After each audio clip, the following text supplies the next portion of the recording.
Hello and welcome to Destiny Digits. This is the expression number 7 reading.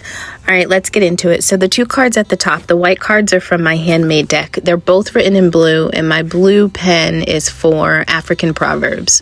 So at the bottom of the deck, it says, pretend you're dead and you will see who really loves you. So let's just turn dead. You know, death is anything that's not growing. It's not growing. And so pretend that you are not growing and you will see who really loves you. So pretend that nothing in your life is taking off. Like there's no good. You have no good news. Things look like death, right? And the relationships and the people that fall away during those times, pay attention to that, because you will get to see who truly loved you for you or who loved you in your times of growth, in your times of expansion. That's important. And so anybody who is there for the rebirth had to be there for the death, or they weren't supposed to be there for your long term, because it wasn't unconditional love. It was only under the condition that it looked like your life was attached to growth, to an environment where you could just keep going. But we know things come in circles. And rebirths are necessary because not everything we're growing, we should be growing. So some things have to die in order for us to grow what we are assigned divinely to bring forth. Next, it says, a word once said cannot be taken back. So this talks about the power of the tongue. Literally, when someone says something, there are no visible wounds or scars or bruises, but the heart bruises and scars a lot differently than our physical body does, right? And there's no telling how far that word traveled and how long it will stay there, depending on what it touched within us. And when I say what it touched, I'm talking about our subconscious, all the things that lay dormant, but that truly make us us, and they're a collection of why we choose the way we do, why we think the way we do, why, you know, it's a part of our command center. And so if something was said that impacted the way somebody operated their command center, like it touched them, it made them rewire something, it made them turn off a switch, like you can't see that. And so that's the power of words. All right, so let's look at the first two cards to the far left. It says, things are not what they seem. You are only trapped by your illusion. What freedom do you seek? And so this is kind of like the ego kind of says we can only go so far. Anything beyond this point is not safe. But that's an illusion. And the ego is necessary because it does bring up fear, and it kind of teaches us about safety in this world with the people, places, and things that are within our environment. But this card has a 7 on it. So this is about really analyzing the truth of what's keeping you stagnant. What do you think, you know, what is this boundary that you think is there that's not really there? What's holding you back? And then how can you push past them? So what does it look and feel like when you're trapped? That's a real question. You know, you can answer that, write that down. What does it look like when I'm free? And then think about all the things that you would have to do to get those freedom look likes, okay? At the bottom of that deck, it said, when peace is your priority, negativity cannot exist. So what's true mostly is that in order to grow anything in life, the environment has to be fertile, right? We have to be in a state of nourishment and nourishing.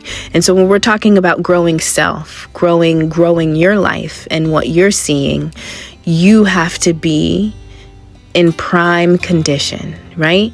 And that looks like peace. That looks like no organ is stressed. You don't have thoughts that are bringing in stress. You don't have relationships that are stressing you, right? Because that upsets your vessel, and your vessel needs to run smoothly and cleanly to produce the life you most want. And so when you make peace a priority, some things just will not be able to survive the you that's happening now, because they don't bring peace. And so if they're not bringing peace, then it's disturbance, which messes up the environment that you are creating to grow whatever it is you need to grow. And so this is about finding your inner peace and then really projecting that outward so that you can see how much control you have in navigating life on your own, but then also teaching others how to do that or step away while you do that. 32 is on this card, which is about 5. That's an energy of adventure and change and freedom and not being afraid to move, to grow, to expand, right? This is about not doing the same thing all the time every day. This is about having mini adventures and really living life in a way that's not stagnant, but this is something that brings peace to you, and that looks different for all of us. Tarot comes out as Temperance and the World card. So listen, 2 beautiful major arcana cards, which talks about the experience that you're having right now. This is big.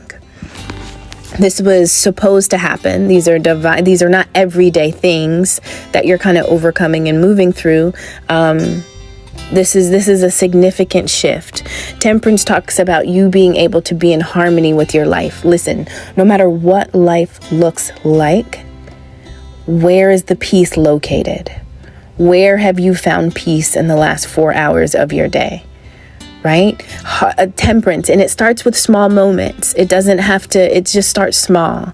And so when you're able to do that, when you're able to collect moments of peace, it's like you're fertilizing your soil to grow that, right? And so this is about coming into harmony with your existence no matter what is happening right now. How can we pull ourselves together in this? And then the World card showing up at the end is at the bottom of the deck. This is like saying something major has closed out, and it's kind of something major has closed out.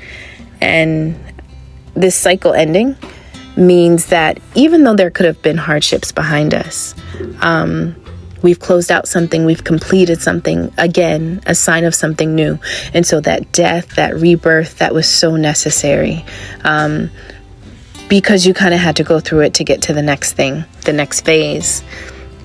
So this looks like maturity. This looks like growth. This could be a journey that you kind of have to walk alone in some ways. And 7s, you're very internal. You're very internal. So a lot of your world is inside. You're very analytical. You're a seeker. You're a sage. You're very wise and knowledgeable. And that looks like a hermit sometimes. But this is necessary to kind of restore your command center, to find your peace, right? And whoever's with you when you come out of this hermit mode, this phase, is supposed to be with you, right? All right. I hope that was helpful. Take care, 7s.